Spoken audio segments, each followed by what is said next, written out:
Actualité nationale, le gouvernement ivoirien autorise l'ouverture de 12 postes d'attachés de sécurité intérieure auprès de missions diplomatiques et nomme des ambassadeurs. Lors du Conseil des ministres du jeudi 5 décembre 2024 au palais présidentiel à Abidjan Plateau sous la houlette du chef de l'État ivoirien Alassane Ouattara, le gouvernement a adopté un décret du ministère de l'Intérieur et de la Sécurité autorisant l'ouverture de 12 postes d'attachés de sécurité intérieure auprès de missions diplomatiques. Le Conseil a également adopté 5 décrets portant nomination de 2 ambassadeurs extraordinaires et plénipotentiaires de la République de Côte d'Ivoire près la République de Saint-Marin en Europe et 4 pays d'Amérique latine.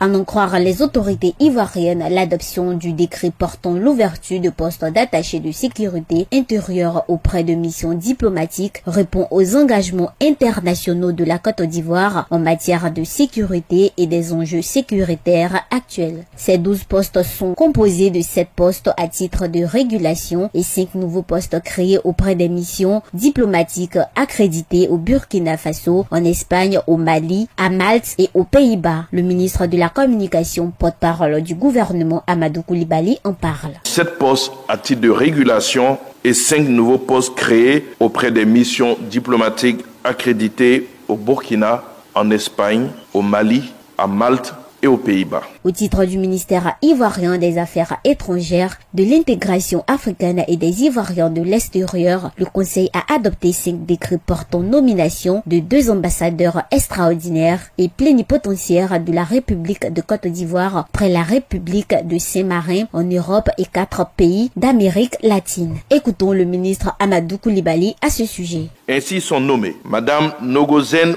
Bakayoko, en qualité d'ambassadeur extraordinaire et plénipotentiaire de la République de Côte d'Ivoire près la République de Saint-Martin avec résidence à Rome, en Italie. Monsieur Djamoutene Alassane Zié, en qualité d'ambassadeur extraordinaire et plénipotentiaire de la République de Côte d'Ivoire près la République d'Argentine, la République orientale d'Uruguay, la République du Chili et la République bolivarienne du Venezuela avec résidence à Brasilia, au Brésil. À l'issue de ce Conseil des ministres, il a été annoncé la mise en liberté des 2 gendarmes arrêtés au Burkina Faso voisin le 19 septembre 2023 alors qu'ils étaient à la poursuite d'orpailleurs clandestins selon les autorités. Cette remise en liberté a été faite le 29 novembre 2024 grâce à une médiation de la République togolaise. APRA, Agence Presse Radio et Audio.